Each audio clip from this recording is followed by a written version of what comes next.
محترم سامعین و ناظرین، پچھلی دو ویڈیوز میں آپ نے ملاحظہ فرمایا کہ کیسے دارالعلوم دیوبند میں لڑائی جھگڑے اور اختلاف کے بعد دیوبندی مذہب کا مرکز دارالعلوم دیوبند دو ٹکڑے ہو کر ایک سے دو ہو گئے، اور تبلیغی جماعت بھی، جس پر دیوبندی بہت فخر کرتے ہوئے نظر آتے ہیں، وہ بھی آپسی لڑائی جھگڑے اور اختلافات کے بعد دو ٹکڑوں میں بٹ کر ایک تبلیغی جماعت سے دو تبلیغی جماعت ہو گئی، اور ان میں کیسی خطرناک لڑائی ہو رہی ہے، یہ سب بھی آپ حضرات ملاحظہ فرما چکے ہیں پچھلی دونوں ویڈیوز میں۔ آج کی اس ویڈیو میں ہم بات کریں گے خود دیوبندی مذہب میں کیسے اختلافات اور لڑائی جھگڑے ہوئے، اور کیسے دیوبندی مذہب دو ٹکڑے ہو کر ایک حیاتی اور دوسرے مماتی ہوئے۔ تو چلیں ویڈیو شروع کرتے ہیں۔ باطل کا رد کریں گے، ہم ہیں بریلی والے۔ محترم سامعین و ناظرین، جب حرمین شریفین کے علماء کرام نے علماء دیوبند کی تکفیر کی، جسے حسام الحرمین کے نام سے شائع کیا گیا، تو ایوان دیوبندیت میں زلزلہ برپا ہو گیا اور دیوبندیوں کی نیندیں حرام ہو گئی، کیونکہ ان کی حقیقت حسام الحرمین کے منظر عام پر آتے ہی دنیا کے سامنے کھل کر آ گئی۔ لہٰذا اپنے وجود کو بچانے کے لیے جب ان لوگوں کو کچھ نظر نہیں آیا، تو اس وقت وہیں حجاز مقدس میں حسین احمد ٹانڈوی دیوبندی قیام پذیر تھے۔ انہوں نے 28 سوالات خود سے لکھ کر خلیل احمد امبیٹوی کے پاس بھیجا، جیسا کہ خود محمود حسن گنگوہی نے کہا ہے۔ ثبوت کے لیے یہ دیکھیے کتاب، جس کا نام ہے مسلک علماء دیوبند اور حب رسول صلی اللہ علیہ وآلہ وسلم۔ اس کے صفحہ نمبر 46 پر کیا لکھا ہے دیکھیں۔ لکھا ہے، اسی زمانے میں مولانا حسین احمد مدنی بھی وہیں تھے، حجاز مقدس میں۔ انہوں نے 28 سوالات لکھ کر بھیجے سہارنپور حضرت مولانا خلیل احمد سہارنپوری کے پاس، انہی مسائل سے متعلق جو حسام الحرمین میں لکھے تھے۔ تو سامعین، دیکھا آپ نے، حوالے میں صاف صاف لکھا ہے کہ سوالات لکھ کر بھیجنے والا حسین احمد ٹانڈوی دیوبندی ہے، لیکن جب دیوبندیوں کی زبانی سنیں گے یا ان کی کتابیں دیکھیں گے تو یہ لوگ بڑی بے غیرتی کے ساتھ صاف صاف جھوٹ بولتے ہوئے نظر آتے ہیں، اور بتاتے ہیں کہ سوال لکھ کر بھیجنے والے مدینہ منورہ کے علماء ہیں یا حرمین شریفین کے عالم یا علماء ہیں، جو سراسر جھوٹ ہے، کیونکہ حرمین شریفین کے علماء کو کیا ضرورت پڑی کہ وہ ان دیوبندیوں کے پاس سوالات لکھ کر بھیجے۔ یہ جھوٹ دیوبندی جان بوجھ کر لوگوں کو گمراہ کرنے کے لیے بولتے ہیں، تاکہ لوگ ان دیوبندیوں کو دودھ کا دھلا سمجھنے لگیں، جو خلاف حقیقت ہے۔ دیوبندیوں کی حقیقت اگر دو ٹوک میں بتائی جائے تو یہ ہے کہ دیوبندی جو دکھتے ہیں وہ ہیں نہیں، اور جو ہیں وہ دکھتے نہیں ہیں۔ خیر، یہ خود ساختہ سوالات کے جوابات دینے میں دیوبندیوں نے بڑی مکاری سے کام لیا، اور جھوٹ کا سہارا لے کر اپنے اصل عقیدے کے خلاف جوابات لکھے اور لوگوں کو دھوکہ اور فریب دینے کا کام کیا، اور اپنے اس مکر و فریب سے مملو سوالات و جوابات کو دیوبندیوں نے المحند علی المفند کے نام سے کتابی شکل میں شائع کیا، اور اس کتاب کو دیوبندیوں نے اپنے عقیدے کی کتاب قرار دیا، جسے دیوبندیوں نے تسلیم بھی کر لیا۔ کیونکہ اس کتاب کے متعلق دیوبندیوں کا کہنا کیا ہے، دیکھیے اس کتاب کو۔ کتاب کا نام ہے پنج پیری حضرات، یعنی مماتی ٹولہ دیوبندی نہیں۔ اس کے صفحہ نمبر 84 پر دیکھیں، لکھا ہوا ہے کہ المحند علی المفند مسلک دیوبند کی سرکاری ترجمان ہے، جس کا تسلیم کرنا دیوبندیت اور جس سے انحراف مسلک دیوبند سے گریز کرنا ہے۔ لیکن سامعین و ناظرین، یہیں سے شروع ہوتی ہے اصل کہانی، کیونکہ اس کتاب المحند علی المفند میں کچھ جھوٹ ایسے بھی ہیں جن کو خود دیوبندی ہی ہضم نہیں کر سکے، اور اس کتاب کے متعلق خود دیوبندی ہی کیا کہنے لگے، آئیے دیکھتے ہیں۔ یہ دیکھیے کتاب، جس کا نام ہے المسلک المنصور۔ اس کے صفحہ نمبر 257 پر مماتی دیوبندی کیا لکھتے ہیں دیکھیے۔ لکھتے ہیں کہ المحند علی المفند کو علی الاطلاق عقائد علماء دیوبند کی کتاب قرار دینا صریح جھوٹ ہونے کے ساتھ علماء دیوبند سے بغاوت اور سب سے بڑی دشمنی ہے۔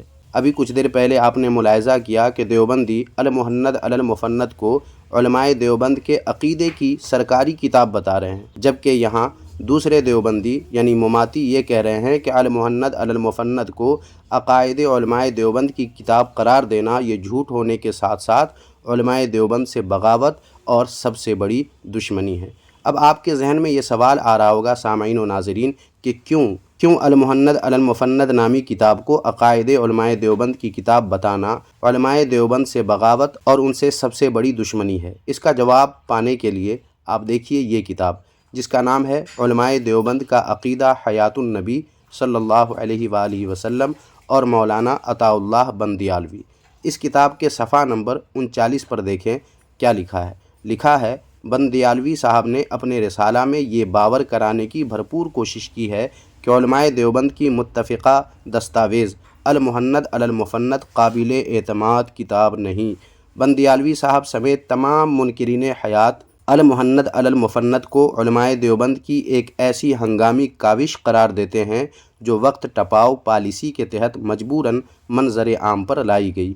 گویا علماء دیوبند بحالت مجبوری منافقت اختیار کرتے ہوئے حقیقت کے بالکل خلاف مصنوعی عقائد و نظریات بھی اختیار کر لیتے ہیں، العیاذ باللہ تعالی۔ دیکھ لیا سامعین و ناظرین، حقائق تو بہت ہیں، مگر انہی حوالہ جات کی روشنی میں آپ اب تک اس نتیجے پر پہنچ چکے ہوں گے کہ المحند علی المفند کتاب، جسے دیوبندی علماء اپنے عقیدے کی کتاب بتاتے ہیں، وہ دراصل منافقت اختیار کر کے جھوٹ کا سہارا لے کر لکھی گئی کتاب ہے، اور اس کتاب کو عقائد کی کتاب ماننے والے دیوبندی حیاتی اور اس کتاب کو عقائد کی کتاب ماننے کو خود علماء دیوبند ہی سے بغاوت اور ان سے سب سے بڑی دشمنی قرار دینے والے مماتی کہلائے۔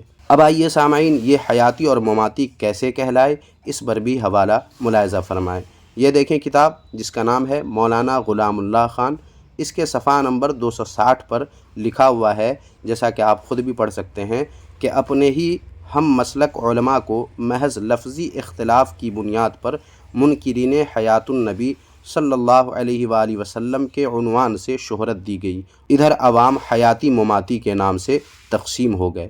حالانکہ سامعین و ناظرین، سچ یہ ہے کہ عوام حیاتی مماتی میں تقسیم نہیں ہوئی، بلکہ عوام کے ساتھ ساتھ حیاتی مماتی کے نام سے علماء دیوبند بھی تقسیم ہو گئے اور ایک دوسرے کو دیوبندیت سے خارج بھی کرنے لگے۔ محترم سامعین و ناظرین، ایک اور حوالہ اسی کتاب غلام اللہ خان کے صفحہ نمبر 252 کا دیکھیں۔ اس میں لکھا ہے، توحید و سنت کے داعی اس جماعت کو ابتدائی سالوں میں ایک بڑا دھچکا مسئلہ حیات النبی صلی اللہ علیہ وآلہ وسلم بعد از وفات النبی صلی اللہ علیہ وآلہ وسلم میں بعض علماء دیوبند سے جزوی اختلاف کی وجہ سے لگا۔ کئی سرکردہ علماء، جن میں مولانا مفتی عبدالواحد گوجرانوالہ اور مولانا سرفراز خان صفدر گکھڑ خاص طور پر قابل ذکر ہیں، جماعت چھوڑ گئے۔ علماء دیوبند واضح طور پر دو گروہوں میں بٹ گئے اور علمی اختلاف نے اصولی اختلاف کی شکل اختیار کر لی۔ دیکھا سامعین آپ نے، دو گروہوں میں خود دیوبندی نے دیوبندیوں کے بٹنے کا بھی ذکر کر دیا ہے۔ اب میں اس پر ثبوت دینے لگا ہوں کہ حیاتی مماتی ایک دوسرے کو دیوبندیت سے خارج کیسے قرار دیتے ہیں۔ لیجئے دیکھیے حیاتی دیوبندی کی یہ کتاب، جس کا نام ہے امام اہل سنت کا عادلانہ دفاع۔ اس کے صفحہ نمبر 88 پر دیکھیں کیا لکھا ہے۔ لکھا ہے، التنقید الجوہری صفحہ 19 پر لکھتے ہیں کہ افطرا کرنے والا دیوبندی نہیں ہو سکتا، لہٰذا مولوی سرفراز دیوبندی نہیں ہے۔ سامعین کرام، یہ سرفراز کون ہے جانتے ہیں؟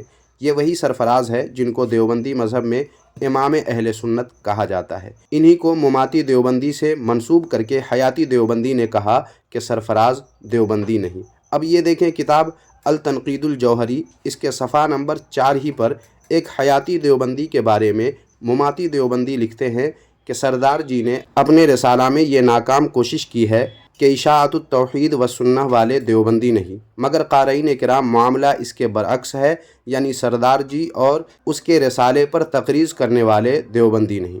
پھر اسی صفحہ پر حیاتی دیوبندیوں کے بہت بڑے مفتی جناب فرید کا دیوبندی نہ ہونا بھی ثابت کیا ہے، جیسا کہ آپ دیکھ سکتے ہیں۔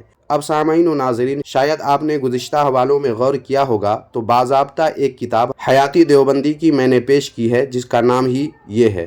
کیا ہے؟ دیکھ لیجئے، پنج پیری حضرات یعنی مماتی ٹولہ دیوبندی نہیں۔ تو سامعین، ان حوالوں سے صاف واضح ہو گیا کہ مماتی دیوبندی کہتے ہیں کہ حیاتی دیوبندی نہیں، جبکہ حیاتی دیوبندی یہ کہتے ہیں کہ مماتی دیوبندی نہیں۔ اور صرف دیوبندیت ہی سے ایک دوسرے کو یہ دیوبندی خارج نہیں کرتے، بلکہ معاملہ اس سے بھی آگے کا ہے۔ اور صرف دیوبندیت ہی سے ایک دوسرے کو خارج کرتے تو کچھ اور بات ہوتی، مگر دیوبندیوں ہی کے اس مشہور مولوی کی زبانی سنیں اور دیکھیں یہ دونوں حیاتی مماتی ایک دوسرے کو کیا کہتے ہیں۔ یہ ہیں جناب مکی حجازی دیوبندی، دیکھیں یہ جناب ان دونوں کے بارے میں کیا کہہ رہے ہیں۔ کہتے ہیں جی کہ ہمارے ملتان میں حیاتی اور مماتی لوگوں کا جھگڑا ہے، اللہ دونوں کو ہدایت، بس ہم تو دونوں کے لیے دعا مانگتے ہیں اور کچھ بھی نہیں۔ بلا وجہ ایک دوسرے پر کفر کے فتوے، کفر کی مشینیں لگائی ہوئی ہیں۔ اللہ کے بندے مسلمانوں کو جوڑنے کا وقت ہے کہ توڑنے کا وقت ہے؟ تو دیکھ سن لیا سامعین و ناظرین آپ نے کہ دیوبندی مذہب کے علماء حسام الحرمین کو جھٹلانے چلے تھے اور خود جھوٹ مکر و فریب کے ذریعے دیوبندی مذہب کے وہ عقائد المحند علی المفند نامی کتاب میں ظاہر کیے جن کو خود دیوبندی ہی ہضم نہیں کر پائے۔ اور علماء دیوبند اپنے اس عقیدے کی کتاب کے وجود میں آنے کے بعد اس قدر آپسی اختلاف میں دست و گریباں ہوئے کہ ایک دیوبندی مذہب کے دو ٹکڑے ہو گئے اور ایک حیاتی اور دوسرا مماتی کہلائے، اور دونوں ایک دوسرے کو دیوبندیت سے خارج بلکہ کافر تک کہنے لگے، جیسا کہ آپ جان چکے ہیں۔ ویسے ناظرین، المحند علی المفند نامی کتاب میں دیوبندیوں کی طرف سے جو مکاریاں اور جال سازیاں کی گئی ہیں ان سے آگاہی کے لیے مجاہد اہل سنت آفت جان دیوبندیت و وہابیت محترم میثم عباس قادری رضوی صاحب کی حال ہی میں مرتب کردہ ضخیم کتاب المحند کا علمی محاسبہ، اس کتاب کا آپ ضرور بالضرور مطالعہ کریں۔ یہ کتاب ہند و پاک دونوں جگہ سے شائع ہو چکی ہے۔ سامعین و ناظرین، اس کتاب کو پڑھ کر آپ کو معلوم ہوگا کہ کیسے دیوبندیوں نے المحند علی المفند نامی کتاب میں مکاریاں جال سازیاں کر کے لوگوں کو گمراہ کرنے کی کیسے ایڑی چوٹی کا زور لگایا ہے۔ اور سامعین و ناظرین، حوالے تو ابھی میرے پاس اور بھی بہت سارے ہیں، مگر پھر ضرورت پڑی تو انشاءاللہ تعالی اگلی کسی ویڈیو میں پیش کروں گا۔ اس ویڈیو میں بس اتنا ہی۔ آج کی یہ ویڈیو آپ کو کیسی لگی کمنٹ باکس میں ہمیں ضرور بتائیں، اور اس ویڈیو کو بھی لائک کر کے جتنا شیئر کر سکتے ہیں کر دیجئے، تاکہ دیوبندیت کی حقیقت سے دنیا خوب اچھی طرح واقف ہو جائے، اور اتحاد اتحاد چلانے والے دیوبندی وہابی خود کیسے ٹکڑوں میں بٹے ہوئے ہیں وہ بھی لڑ جھگڑ کر اس سے دنیا واقف ہو جائے۔ جزاک اللہ خیرہ۔ اس ویڈیو کو آپ ضرور خوب شیئر کریں۔